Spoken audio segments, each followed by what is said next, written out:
Hello and welcome to our class today. My name is Elmira. We are going to review the present perfect. What is the structure, how to use it, and when to use it. First of all, the structure.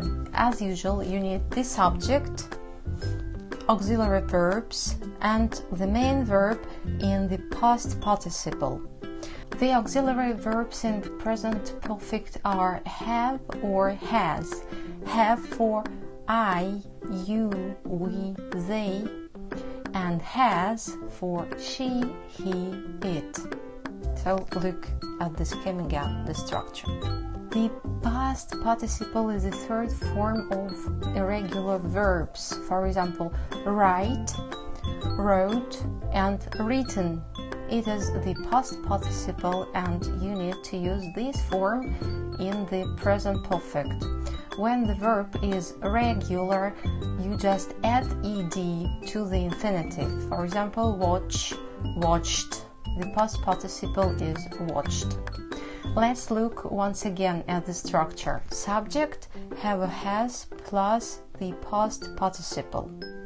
Remember, if your main verb is irregular, you need the third form of it, the past participle. If your verb is regular, just add ed to the infinitive. For example, she has seen him. Seen is the past participle for the verb to see. It's a regular verb. She has watched the film. Watch is a regular verb, so you need to adjust ed, watched. Okay, now the auxiliaries have or has. In spoken English, they are usually constructed. He has phoned me today. He's phoned me today. I have asked you. I've asked you. When to use the present perfect? Imagine this situation. Some time ago you decided to change the water for your flowers. Probably the vase with flowers stood somewhere very high on the shelf.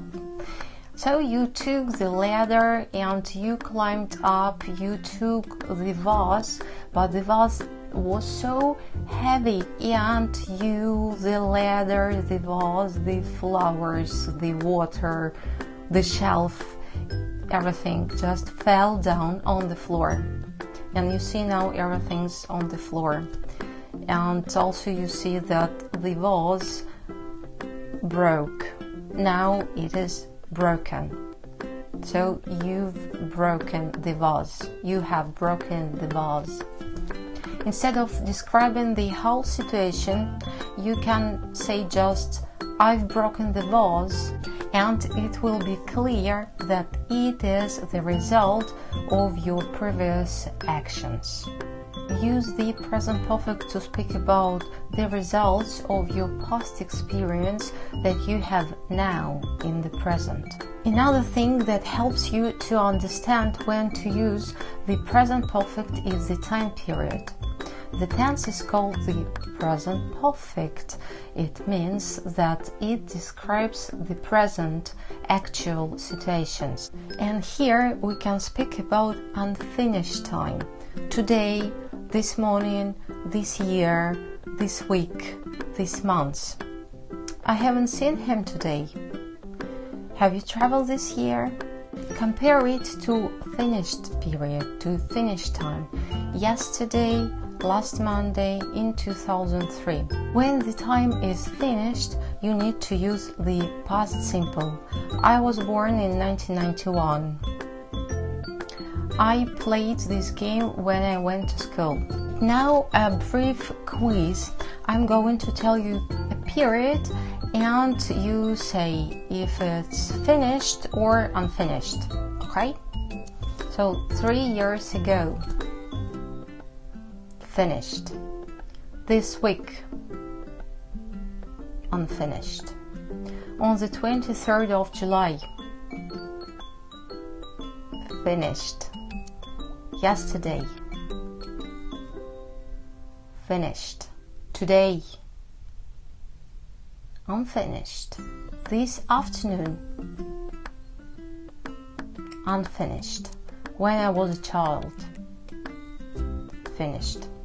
One more bunch of words that you should use the present perfect with.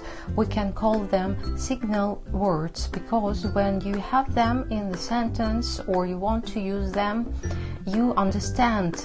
Now you need to use the present perfect. They are just, already, yet, ever, never, recently, lately. Some examples. I've just come to the office. We've already finished work. He hasn't had his breakfast yet. It's the best place I've ever been to. I have never been to Portugal. They have called recently. You've told me this lately. An important addition about already and yet. Already is used in statements, positive sentences. I've already finished my work. Yet is used in questions and negative sentences. Have you had your breakfast yet? I haven't called him yet. And the last thing for today. When you need to make negative sentences, add not to have or has and use contractions.